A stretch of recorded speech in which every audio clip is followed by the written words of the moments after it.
Hello everyone, and welcome to my Royal Family Politics channel. I hope everyone is having a wonderful day.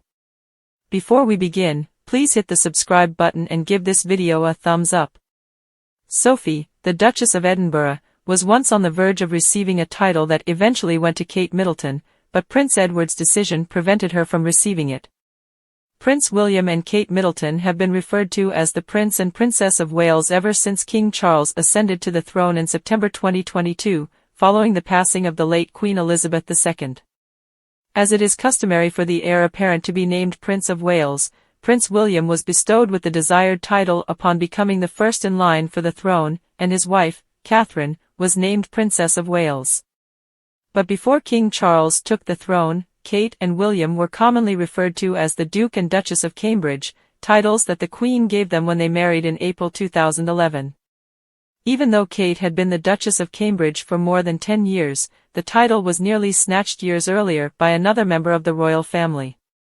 Yes, Prince Edward and Sophie the Duchess of Edinburgh were initially supposed to bear the Cambridge surname, but everything changed when Edward developed a preference for a different title. The titles of Earl and Countess of Wessex were bestowed upon Prince Edward and Sophie at their 1999 marriage. Nevertheless, it is rumored that the Queen had the Dukedom of Cambridge reserved for her youngest son. After seeing Shakespeare in Love, a royal courtier claims that Prince Edward asked to be given the title of Earl of Wessex instead. This means that, although Sophie would have been entitled to the title of Duchess of Cambridge, she ended up becoming the Countess of Wessex, and Kate Middleton eventually assumed the title. The unidentified royal courtier said, Prince Edward was going to be the Duke of Cambridge, but he watched the film Shakespeare in Love, which had a character called the Earl of Wessex, in an interview with The Telegraph back in 2010. He asked the Queen if he may have that instead since he thought it sounded good. Regarding King Charles's choice of recipient for Prince Edward's new title of Duke of Edinburgh, there was also considerable doubt. The renowned title belonged to the late Prince Philip for many years, and when King Charles was about to award it, rumors had it that he thought about reserving it for his granddaughter. It was rumored that the king intended to retain the title so that Princess Charlotte may eventually become the Duchess of Edinburgh, another little-known title held by Queen Elizabeth II, amid rumors that he would give it to his brother. At the time, a source told the Mail on Sunday, discussions are underway, but the favored outcome for the king is that this title ought to go to Princess Charlotte. It would be a fitting way to remember the Queen, who, of course, had the title Duchess of Edinburgh, and a way for His Majesty to honor the line of succession. It should come as no surprise that Sophie, Duchess of Edinburgh, a senior member of the royal family, frequently sports chic ensembles from the top British fashion labels.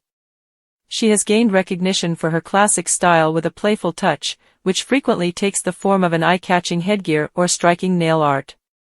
But before she wed Prince Edward and joined the royal family formally, Duchess Sophie frequently went above and beyond in terms of style.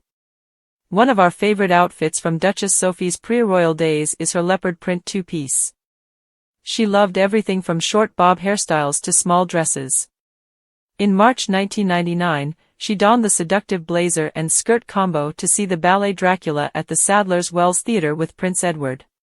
Photos from this special nighttime occasion showed the cohort with a satin-like gloss.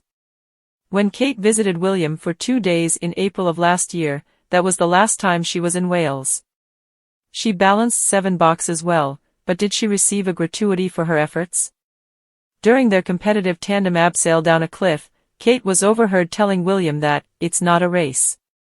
The pair was greeted with pizza delivery from a neighboring van and thanked the members of the Central Beacons Mountain Rescue Team in Merthyr Tydfil, who were celebrating their 60th anniversary.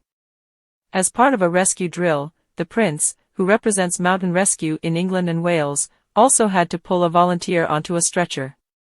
Kate was cheerful and deserving of her pizza despite the strong gusts and rain. Ahead of St. David's Day last year, Kate worked out at Aberraven Fitness and Leisure Centre in Port Talbot while sporting Gianvito Rossi footwear, something that not many ladies do when taking an intense spin class. Kate, who was up against William, was crowned the winner of the 45-second virtual endurance race and received a small trophy as well. In September 2022, Kate made her first trip to Swansea as Princess of Wales. Wearing a Welsh dragon red LK Bennett coat, she was beaming with joy as she arrived at a church service. Additionally, William and she went back to the Royal National Lifeboat Institution in Anglesey, where in February 2011 they had completed their first ever joint assignment, see below. It brought back memories when Kate described Anglesey as a happy place for her to well-wisher Glenys Johnson. Prince George, who will one day be known as Prince of Wales, visited Cardiff Castle with his parents and sister Charlotte as part of Queen Elizabeth's Silver Jubilee festivities. Wearing a fitted red epinone coat, Kate made sure she stood out from the masses. She told a royal admirer that she had been telling George that when he was a baby, he resided in Wales, in Anglesey. When Kate visited an Abergavenny farmer's market, she was in a cheerful mood, telling a local producer that she had a soft place for goat's cheese. She was wearing a daffodil, the national flower of Wales, proudly pinned to her lapel. Later in the day, Kate and William attempted to bake Welsh cakes, to William's dismal attempts making his wife chuckle. To show their appreciation for the crucial workers' efforts during lockdown, Kate and William embarked on a royal train tour, traveling through England, Scotland, and Wales. Kate questioned students at Cardiff Castle, who were wearing red coats by Alexander McQueen, how COVID had affected their mental health. She also received a hand-carved Welsh love spoon as part of a Secret Santa gift exchange.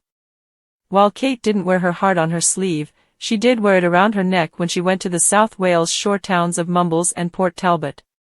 She paired her blue Hobbs coat with a sweet scarf by Beulah featuring hearts, and indulged in some ice cream in spite of the bitter cold. When they went to Joe's ice cream parlor in Mumbles, William ordered a chocolate cone with sprinkles, while Kate had a simple cup of vanilla ice cream. Kate participated with the Menai Bridge Scouts when residing on the island of Anglesey from 2011 to 2013. She compared volunteering with the group to meeting up with old friends when she returned for a beach cleanup. Wearing a wax parka designed by Troy London, she went to Newborough Beach on Anglesey, a place where the couple had taken many walks together when they were first married. Scout leader Malcolm Rogers disclosed that the Scouts had a Christmas party with a James Bond theme, and Kate had dressed up as Miss Moneypenny. Due to her particular interest in the development of young children, Kate left William at home when she paid a solo visit to Action for Children to commemorate becoming its patron. She saw children in care at her first stop, Torvine, where she was dressed in a burgundy suit by the French brand Paul Ca. The sweet-natured queen even gave Poole a shot, but she was utterly unsuccessful at finding a yellow. The teenager with whom she performed, Craig Davies, described her as awful. Kate looked stylish in her rice khaki wool coat with her hair pulled up in a high ponytail, joining William for a busy day of engagements in Wales. When a well-wisher stated she had to bring tiny George and Charlotte for a visit, she greeted the waving children in Castle Square and replied, "I promise I will." They went to a mountain rescue center later that day, where they did an exercise where Kate held the ropes as she lowered William from a wall. She laughed, "I'm enjoying this, I'm in control for once." When Kate became pregnant with Princess Charlotte, she suffered from severe morning sickness, or hyperemesis gravidarum, once more. Thanks for watching. If you like this video, so please don't forget to subscribe my channel and don't miss any update.